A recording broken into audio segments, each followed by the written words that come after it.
अस्सलामुअलैकुम, मैं हूं मोहम्मद अदरीस और आप देख रहे हैं आबशार इल्म। आज हम फिज़िक्स के chapter 1 physical quantities and measurement के कॉन्सेप्चुअल क्वेश्चन को सॉल्व करेंगे। आइए देखते हैं, पहले क्वेश्चन की तरफ जाते हैं। हमारा पहला क्वेश्चन है, physics has made our life comfortable. Physics ने हमारी ज़िंदगी बहुत आसान बना दी है, बहुत कंफर्टेबल बना दी है। जस्टिफाई दिस स्टेटमेंट, इस स्टेटमेंट को, ये जो जुमला है इसको जस्टिफाई करें, यानी इसको साबित करें कि वाकया ही ऐसा है। Physics has made our life comfortable in a lot of way. बहुत सारे तरीक़ोकार से फिज़िक्स ने हमारी ज़िंदगी को बहुत कंफर्टेबल, बहुत आरामदा बना दिया है। The devices we use on a regular basis like computers, smartphone, internet, etc., and the devices like rockets, space shuttle, train and airports are all based on the principle of physics।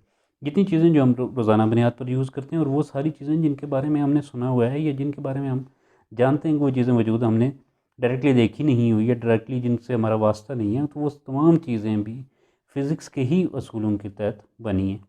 The discoveries or invention of electricity, wireless communication, X-rays, computer, automobiles, etc. have affected our lives in a way that we no longer can imagine our life without the technologies developed using the medium of physics।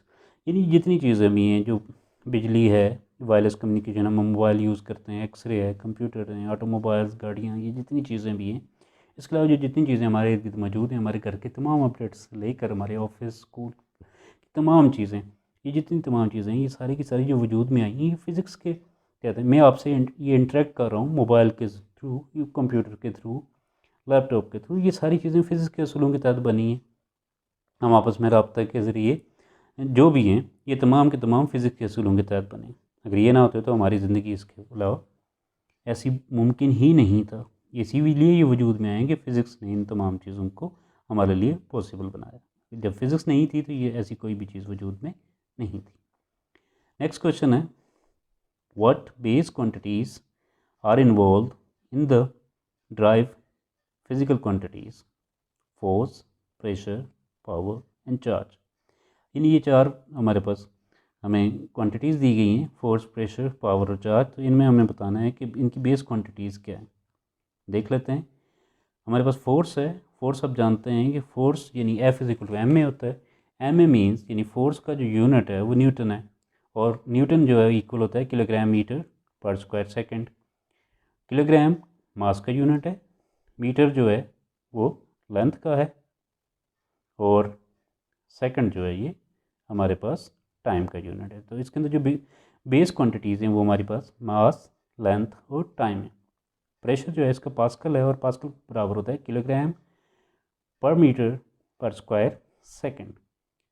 यानी हमारे पास यहाँ भी kilogram mass का है, metre length का, और second जो है ये हमारे पास टाइम का यूनिट है।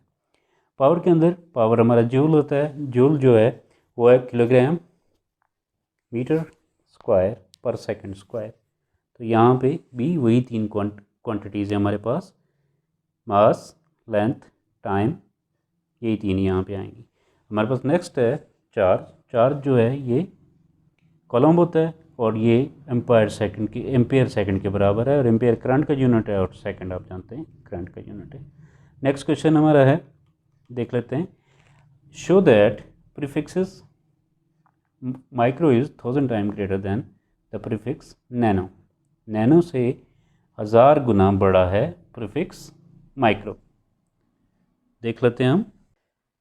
मालूम करने के लिए हमारे पास, हम जानते हैं कि माइक्रो जो है 10⁻⁻6 होता है, और नैनो जो है 10⁻⁻9 होता है।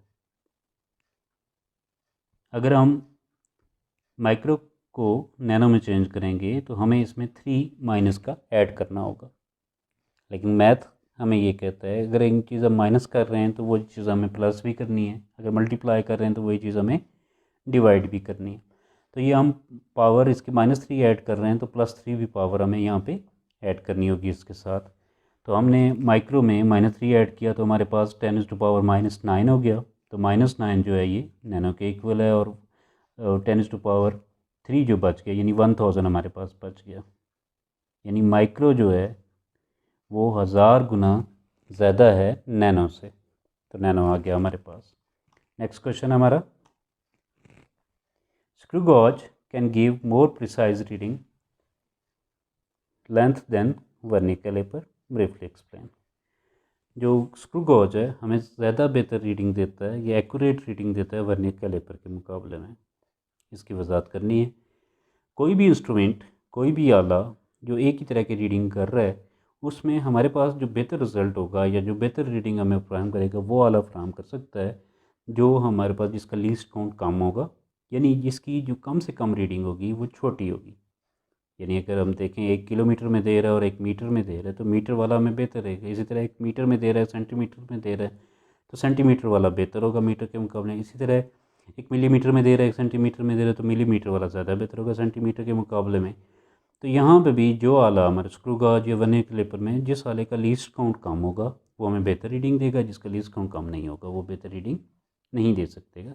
आल्दो कि उसकी रीडिंग भी बेहतर होगी, लेकिन उन दोनों को अगर कंपेयर किया जाए तो उसमें जो बेहतर रीडिंग होगी, जो एक्यूरेट ज़्यादा एक्यूरेट रीडिंग होगी, वो जिसका लीस्ट काउंट कम होगा। The instrument which has smaller least count will give more precise value.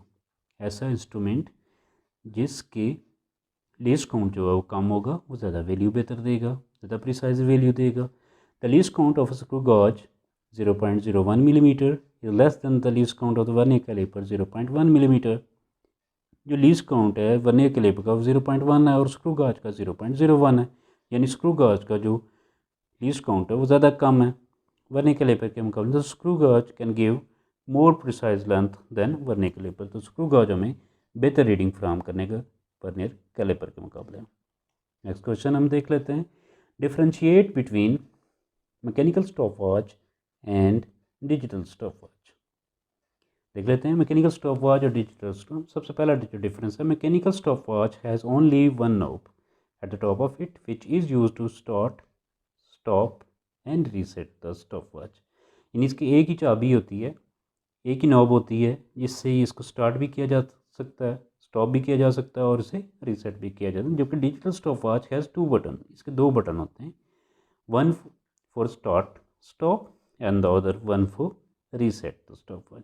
एक इसको स्टार्ट स्टॉप करने के लिए और दूसरा जो है इसको रीसेट करने के लिए। Mechanical stop watch can measure a time interval up to minimum 0.1 second. यानी मैकेनिकल स्टॉप वॉच का जो लीस्ट काउंट है वो 0.1 है और digital stop watch can measure time interval up to minimum 0.01 second. यानी इसका जो लीस्ट काउंट है, जो डिजिटल स्टॉप वॉच का लीस्ट काउंट है वो 0.01 सेकेंड, यानी मोर प्रिसाइज जो हमें दोनों में रीडिंग जो फ्राहम करेगा वो डिजिटल स्टॉप वॉच है। Mechanical stop watch is less accurate than digital stop. ज़ाहिर है जिसके लीस्ट काउंट ज़्यादा है वो लेस एक्यूरेट होगा, जिसका लीस्ट काउंट कम है वो मोर एक्यूरेट होगा। तो डिजिटल स्टॉप वॉच का लीस्ट काउंट कम है तो digital stop watch is more accurate than the mechanical stop watch. Next question देखते हैं, हमारे पास क्वेश्चन है, देख लेते हैं, how measuring cylinder is use to measure volume of an irregular shape stone. हम एक ऐसे पत्थर का जिसका कोई ख़ास शेप नहीं है, ना वो रेक्टेंगुलर है, ना वो ट्रायंगल है, ना वो स्क्वायर है, तो उसका हम वॉल्यूम किस तरह से फाइंड कर सकते हैं मेजरिंग सिलेंडर को यूज़ करते हुए। बहुत ही आसान तरीकाकार है। Take some water in a measuring cylinder. एक मेजरिंग सिलेंडर में कुछ पानी ले लें। Note the volume V1 of the water in the cylinder. अब उस वाटर का वॉल्यूम नोट कर लें कि वो उसका लेवल क्या है या उसका वॉल्यूम क्या है, वो हमने नोट कर लिया, उसको V1 का नाम दे दिया। Tie an irregular shape stone with a thread. अब एक धागे की मदद से उस पत्थर को जिसकी कोई शेप, ख़ास शेप नहीं है, उसको बांध दें। Lower the stone into the cylinder till it's fully immersed in water. अब उसे उस पानी के अंदर, जो सिलेंडर के अंदर डाल दें, जिसके अंदर आपने पानी डाला हुआ था उसके अंदर उसको डाल दें ताकि वो मुकम्मल तौर पर उसके अंदर डूब जाए। Note the volume V2। अब उसका वॉल्यूम नोट कर लें और उसको V2 का नाम दे दें। और water having stone in it, जिसके अंदर हमने, जिस पानी के अंदर हमने पत्थर डाला हुआ था उसका वॉल्यूम नोट कर लें। वॉल्यूम तो सॉलिड विल बी, अब जो सॉलिड का वॉल्यूम होगा वो क्या होगा, V2 माइनस V1। यानी पहले हमने जो पानी का वज़न मालूम किया और जो वॉल्यूम मालूम किया उसको V1 और V2 जो पत्थर डाल के मालूम किया, तो अब उसमें जो डिफरेंस आएगा, जो डिफरेंस वो पत्थर की वजह से आएगा और वो पत्थर का हमारे पास जो इरेगुलर स्टोन है उसका हमारे पास वॉल्यूम होगा। नेक्स्ट क्वेश्चन है, देख लेते हैं, नेक्स्ट क्वेश्चन हमारा, what precaution should be kept in mind while taking measurement using marine cylinder. Marine cylinder को हम यूज़ करते हुए किन एहतियात की ज़रूरत है कि हमारी रीडिंग जो हो वो एक्यूरेट हो। तो हम मतलब झेल स्टेप्स को फॉलो करेंगे या प्रिकॉशंस एहतियात को फॉलो करेंगे। पहली चीज़, while using marine cylinder it must be kept vertical on a plane surface, यानी इसको बिल्कुल सीधा खड़ा होना चाहिए और एक सीधी जगह पर होना चाहिए ताकि पानी का लेवल है जो लिक्विड उसके अंदर मौजूद है वो लेवल हिले ना और ऊपर ज़्यादा ना ऊपर नीचे ना हो, वो बराबर हो, बिल्कुल सीधा हो। सेकंड है, the correct method to note the level of liquid in the cylinder is to keep the eye at the same level as the meniscus of the liquid, यानी आँखों का लेवल भी वही रहना चाहिए जो पानी का अपर लेवल होगा। यानी अगर लेवल आपकी आंखों का और उस लिक्विड का जो उसके अंदर मौजूद है सही नहीं होगा तो आप सही से रीडिंग नहीं कर सकते। जब आप रीडिंग नोट कर रहे हो और आपकी आंखों का लेवल और जो लिक्विड सिलेंडर के अंदर मौजूद है इन दोनों का लेवल एक बराबर होना चाहिए। अगर ऊपर नीचे होगा तो आप सही से रीडिंग मालूम नहीं कर सकते। नेक्स्ट है, formation of bubbles inside the cylinder should be completely avoided. Any bubble within lead to wrong measurement. कोई भी जो उसके अंदर बबल बन रहे हैं, जो उसके अंदर हवा के बबल बन रहे हैं, हवारे उठ रहे हैं उसके अंदर हवा के, वो नहीं होने चाहिए। अगर वो बबल बनेंगे तो इससे आपकी रीडिंग पे असर पड़ेगा, तो वो बबल मुकम्मल तौर पर ख़त्म होना ज़रूरी है। नेक्स्ट क्वेश्चन है हमारा question number 8, why do we need to consider significant digits in measurement.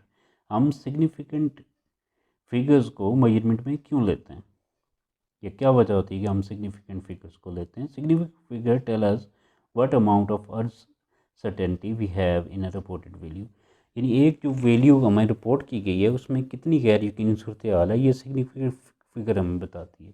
The more digits we have, जितने ज़्यादा डिजिट होंगे the more sure of over self we are, उतने ही हम अपने आप को ज़्यादा श्योर एक्यूरेट कर सकते हैं। That is why we should almost never report, और इसी वजह से हम जो all the decimal places we see in our calculator, इसी वजह से हम कैलकुलेटर के अंदर जितने भी डेसिमल प्लेसेस होती हैं उनको हम नहीं दिखाते या उनको हम शो नहीं करते।